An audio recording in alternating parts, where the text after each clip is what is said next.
తెలంగాణలో విద్యారంగం చతికిలబడిపోతుంది. ప్రైవేటు స్కూల్స్లో లక్షల్లో ఫీజుల మీద నియంత్రణ లేదు. అదే గవర్నమెంట్ స్కూల్లో ఫ్రీగా ఎడ్యుకేషన్ ఇస్తామంటే అక్కడికి పంపడానికి నామోషి. పక్కింటోడు ఏమనుకుంటాడో ఎదురింటోడు ఏమనుకుంటాడో అనే ఒక సిగ్గు.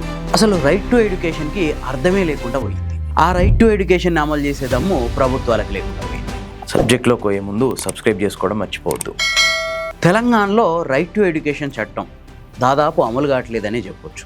ఈ రైట్ టు ఎడ్యుకేషన్ చట్టం ప్రకారం ప్రైవేటు స్కూళ్ళల్లో కూడా 25% సీట్లని పేద పిల్లలకి ఉచితంగా ఇవ్వాలి. కానీ ఎక్కడా ప్రైవేటు యాజమాన్యాలు 25% సీట్లు కాదు కదా, కనీసం 10% సీట్లను కూడా ఇవ్వట్లేదు.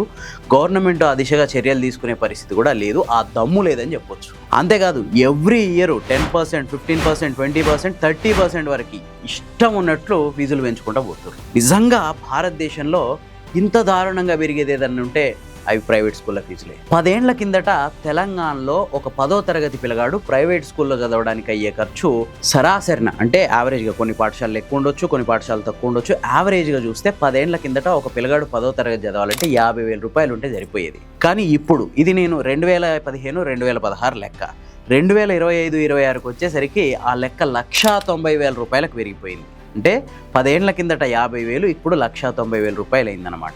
భారతదేశంలో ఇంత ఫాస్ట్గా పెరిగిన ఏకైక ముచ్చట ఈ ప్రైవేట్ స్కూళ్ళ ఫీజులే అనుకుంటా. ఎవ్రీ ఇయర్ అప్ టు 30% వరకు ప్రైవేట్ స్కూళ్ళు ఫీజులు పెంచుకుంటూ పోతున్నా గవర్నమెంట్లు మాత్రం చూసుకుంటూ కూర్చుంటున్నాయి తప్ప కనీసం చర్యలు తీసుకునే పరిస్థితి లేదు.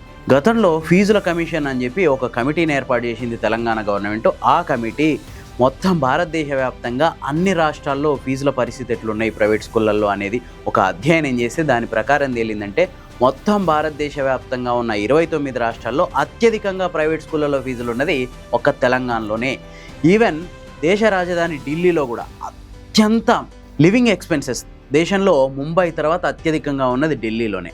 అట్లాంటి ఢిల్లీలో కూడా తెలంగాణ కంటే తక్కువ ఉన్నాయి ప్రైవేట్ స్కూళ్ళ ఫీజులు. 2015-16 సంవత్సరంలో ఢిల్లీలో అత్యధికంగా 60,000 రూపాయలు ఫీజు ఉండేది. ఒక 10వ తరగతి పిల్లగాడు ఆ స్కూల్ నుంచి బయటికి రావాలంటే 60,000 రూపాయలు ఫీజు చెల్లిస్తే సరిపోయేది. ఇది దేశంలోనే అత్యధికం అప్పట్లో, అంటే 2015-16లో. ఆ తర్వాత స్థానంలో తెలంగాణలో 50,000, తమిళనాడులో 40,000, ఏపీలో 38,000, ఉత్తరప్రదేశ్లో 35,000 ఇట్లా ఉండే ఈ ఫీజు. కానీ సరిగ్గా 10 ఏళ్ల తర్వాత ఢిల్లీలో ప్రస్తుతం ఒక పిల్లగాడు 10వ తరగతి కంప్లీట్ చేయడానికి 1,05,000 రూపాయలు అయితే సరిపోతుంది యావరేజ్గా. అదే తెలంగాణకు వచ్చేసరికి 1,90,000 రూపాయలు. భారతదేశంలోనే అత్యధికంగా ప్రైవేట్ స్కూళ్ళ ఫీజులు ఉన్నది తెలంగాణలోనే అనమాట. దేశ రాజధాని ఢిల్లీ కంటే కూడా ఎక్కువ. ఇదే టైంలో మన పొరుగు రాష్ట్రాలు తమిళనాడు, ఆంధ్రప్రదేశ్, యూపీ ఇట్లాంటి చోట్ల 90,000 రూపాయల కంటే తక్కువలోనే ప్రైవేట్ స్కూళ్ళ ఫీజులు అయిపోతున్నాయి. దేశ రాజధాని ఢిల్లీలో కూడా 1,60,000 రూపాయలతో యావరేజ్ స్కూల్ ఫీజు రేట్లు ఉన్నాయి. అదే తెలంగాణకు వస్తే 1,90,000 రూపాయలు.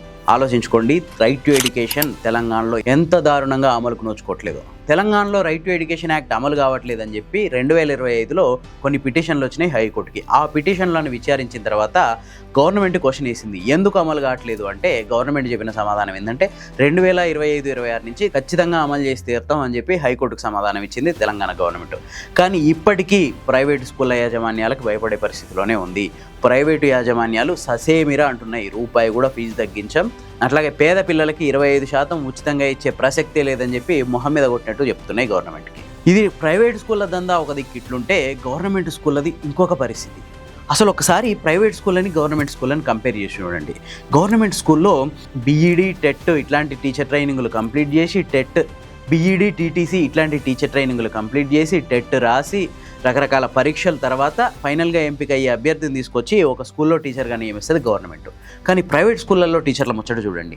10th క్లాస్ ఫెయిల్ అయిన వాళ్ళు, ఇంటర్మీడియట్ ఫెయిల్ అయిన వాళ్ళు, డిగ్రీ డిస్కంటిన్యూ అయిన వాళ్ళు, బీఈడీ, టీటీసీలో గవర్నమెంట్ స్కూళ్ళల్లో జాబులు లేక, గతి లేక ప్రైవేట్ స్కూళ్ళల్లో టీచర్లుగా పనిచేసే వాళ్ళు ఉంటారు. ఒకవైపు వెల్ ట్రైన్డ్ టీచర్స్, ఇంకోవైపు అన్ట్రైన్డ్, అట్లాగే తక్కువ ఎడ్యుకేషన్ ఉన్న టీచర్లు.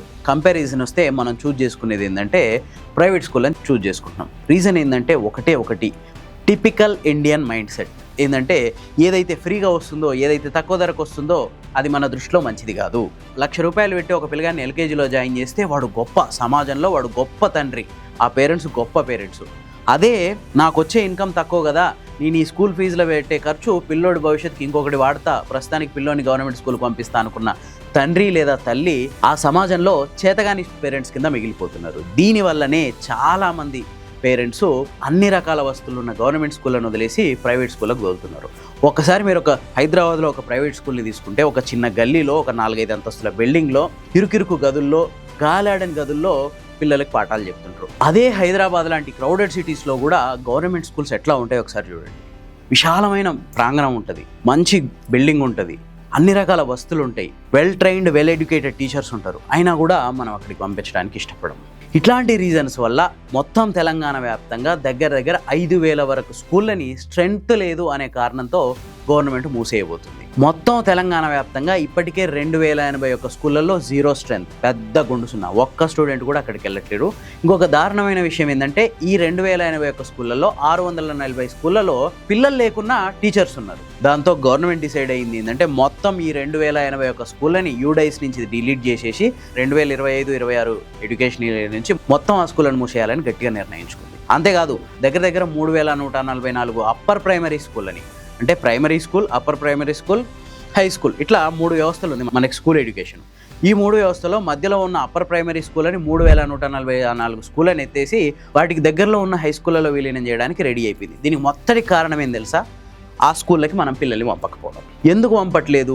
వెల్ ట్రైన్ టీచర్స్ ఉన్నారు, విశాలమైన స్కూల్స్ ఉన్నాయి, మంచి ప్రాంగణాలు ఉన్నాయి, కంప్యూటర్ ల్యాబ్స్ ఉన్నాయి, ఆడుకోవడానికి పెద్ద విశాలమైన మైదానాలు ఉన్నాయి. అయినా కూడా మనం ఆ స్కూల్స్కి పంపట్లేదు.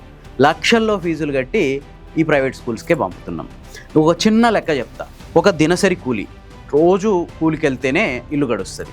అట్లాంటి కూలీ రోజుకు 1,000 రూపాయలు 1,200 సంపాదించుకొస్తుండ అనుకుందాం. ఒక నెల రోజుల్లో యావరేజ్గా 25 రోజులు కనుక పని దొరికితే పనికి వెళ్తే ఆ వ్యక్తి 25,000 రూపాయలు నెలకు సంపాదిస్తే ఒక సంవత్సరం మొత్తం కష్టపడితే 3 లక్షల రూపాయలు సంపాదించగలుగుతాడు. 2 పిల్లలున్న ఫ్యామిలీలో భర్త భార్య 2 పనికి వెళ్తే సంవత్సరానికి 5-6 లక్షలకు మించి సంపాదించలేరు. అట్లాంటి ఫ్యామిలీకి ప్రస్తుతం హైదరాబాద్లో ఉన్న పరిస్థితుల్లో ఇంటి రెంట్లు, కిరాణా సామాన్ అన్నీ పోగా వాళ్ళకి మిగిలితే 1,50,000 పొదుపు అవుతాయి. అట్లాంటి ఫ్యామిలీస్ కూడా ఈరోజు గవర్నమెంట్ స్కూల్స్కి పిల్లల్ని పంపడానికి ఇష్టపడట్లేదు. రీజన్ ఏంటంటే హైప్.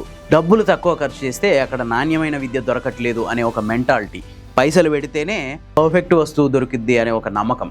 అదే ఈరోజు లక్షలు ప్రైవేట్ స్కూల్స్ డిమాండ్ చేయడానికి కారణమవుతుంది. మనలో ఈ భావన మారినంత వరకు ప్రైవేట్ స్కూళ్ళ దందాకి అడ్డుకట్టపడదు. ప్రభుత్వాలు కూడా ఏమీ చేయలేవు. మారాల్సింది మనం. మన చేతులతో మనమే ప్రైవేట్ స్కూళ్ళ యాజమాన్యాలకి ఈవెన్ ప్రభుత్వాన్ని కూడా కేర్ చేయనంత బలాన్ని ఇస్తున్నాం. మన మైండ్ సెట్లో మార్పు వస్తే ఈ ప్రైవేట్ స్కూళ్ళ దందాకి అడ్డుకట్టబడుతుంది. లేనంత వరకు ప్రభుత్వాలు కూడా వాళ్ళని ఏం చేయలేదు. ఈ వీడియో కనుక మీకు నచ్చితే లైక్ చేయండి, షేర్ చేయండి. ఇలాంటి మరిన్ని మంచి వీడియోల కోసం ది ఫోర్త్ ఎస్టేట్ ఛానల్ని సబ్స్క్రైబ్ చేసుకోండి.